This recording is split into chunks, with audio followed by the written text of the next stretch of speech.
Hello，你哋好，我係中原地產嘅蘇德菜，而家介紹咧大家嚟睇 YOHO Midtown 一個6座 D 室嘅25樓打上嘅一個物業，係4房套房再加工人套房㗎。嗱，我而家影緊咧其中一個呢個物業嘅賣點咧，就係一個特大嘅露台，係整個客廳最咁嘅闊度嘅一個露台。繼續睇片啦！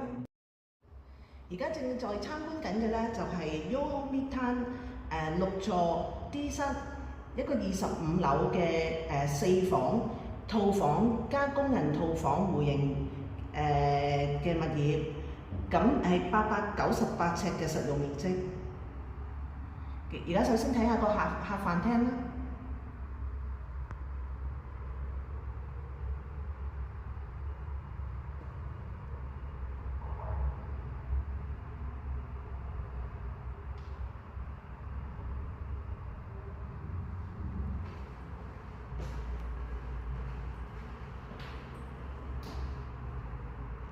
咁客廳咧就有一個好大嘅露台啦，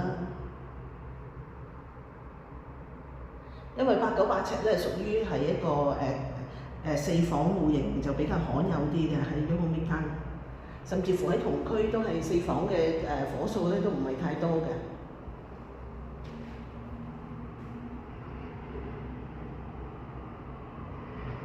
咁景觀咧我哋叫呢啲叫中高層啦。咁佢望出去個景觀咧，就天空、山景同埋下邊市景咧，就分開3部分。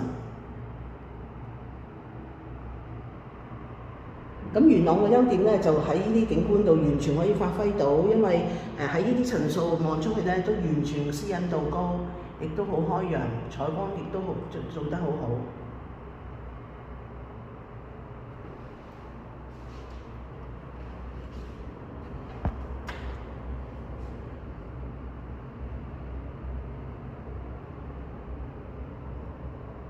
即係如果講山景風水山景咧，我覺得喺元朗嘅風水山咧，風水山嘅型咧就比較多嘅。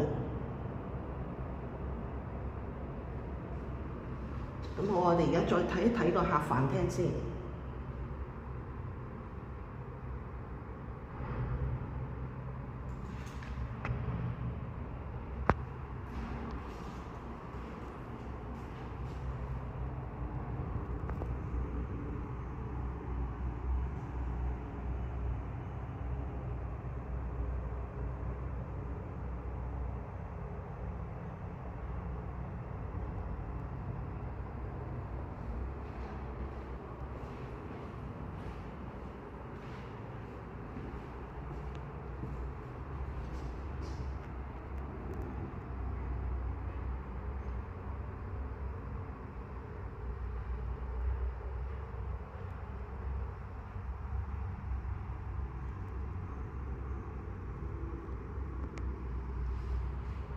咁因為屬於係4房戶啦，咁4房戶咧，第一佢嗰個大門咧就闊啲嘅。咁我哋先睇睇個參觀個廚房啦。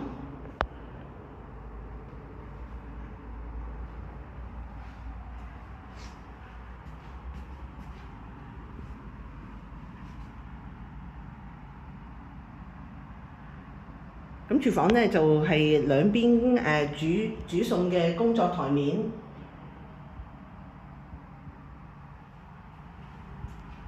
咁設備咧除咗呢個微波爐之外啦，咁亦都有呢個洗衣乾衣嘅同埋焗爐啦，同埋雪櫃。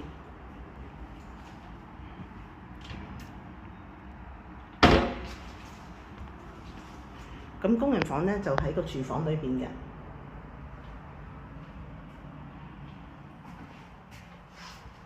咁安裝咗冷氣啦。咁室內嘅總掣箱亦都喺呢個工人房裏邊。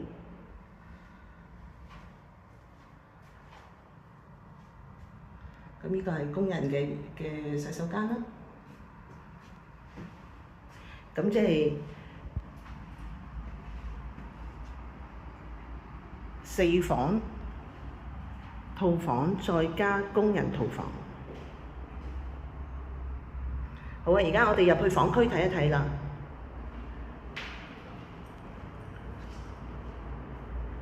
咁樣入房區咧，首先右手邊咧就係4房其中一間咧，就面積其實都唔算細嘅，都係標準嘅，只不過佢係冇窗啫。咁亦都可以好標準擺到單人床啦，擺到個衣櫃啦，或者梳妝書台啊咁樣咯。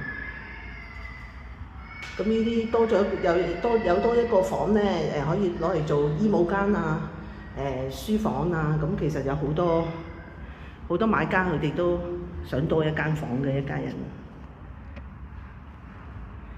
咁而呢一個咧就係即係其中一間中房，有窗。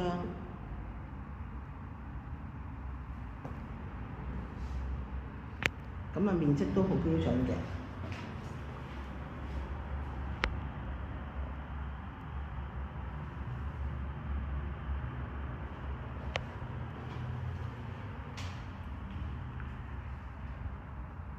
咁而家前邊我哋望到咧，呢個就係客廁啦，即係除咗套房之外，另外一個客廁。咁客廁其實佢哋都有浴缸嘅。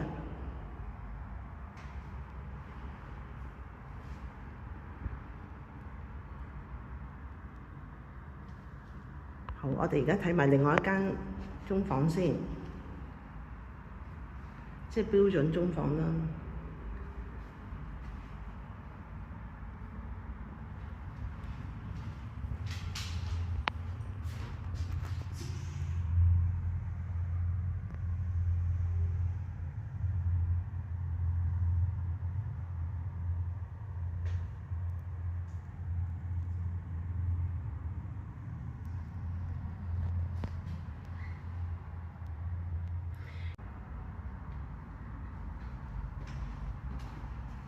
好啦，而家入到嚟主人房。咁呢個主人房咧，我自己個人覺得就極度標準咯。咁因為好明顯就3邊落床啦，即係你擺一個 queen size 甚至乎 king size 嘅睡床，你都可以夠好寬敞咁夠去擠啦。3邊落床啦，咁你呢邊仲可以做一個大衣櫃。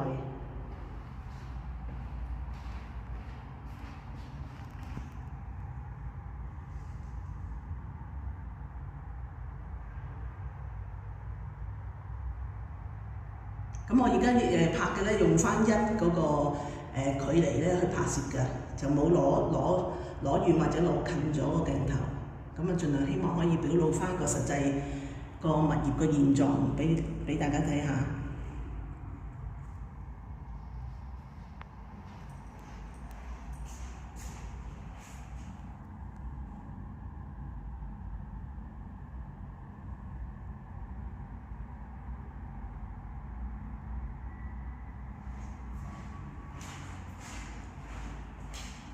咁而主人房咧，當然亦都係個私隱度非常之好啦。咁望出去咧就望遠景，就冇近嘅嘢可以阻擋到個風景啦。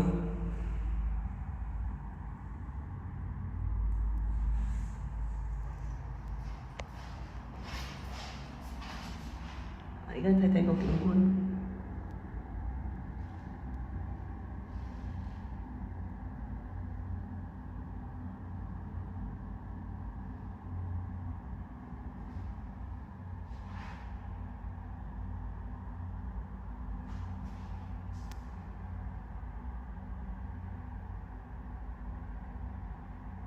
其實呢啲綠化嘅，即係呢啲係政府咧城市規劃處咧，佢哋規定咗，所以就算你喺個地區要發展起好多住宅樓都好啦，咁都需要有一定嘅綠化地帶嚟保留嘅。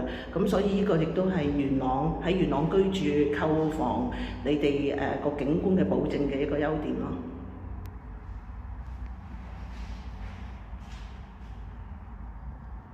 咁好啦，而家入去套廁度睇下先。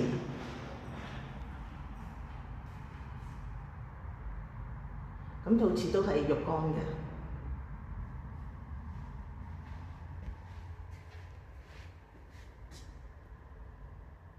咁設備應該都係發展商嘅交樓標準，但係個保養都 OK 啊。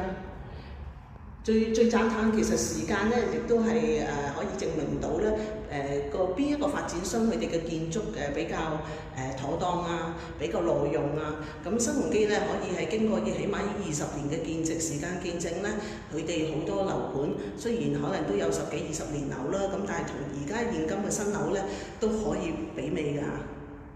咁因為佢哋個保養啊，即係個物料啊，經過10幾20年，佢哋都係好堅固嘅。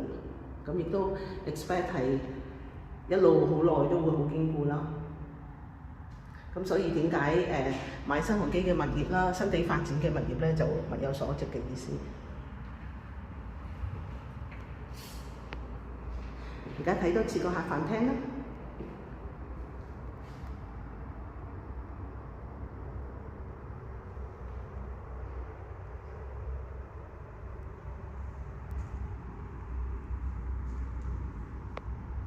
咁啊，除咗新地發展嘅樓宇，佢哋建築用料上乘，經過時間嘅證明都係好好之外啦，另外物業管理亦都係新地嘅樓宇嘅賣點嚟㗎。咁下次有時間亦都同大家分享下對於新地物業嘅物業管理嘅評價。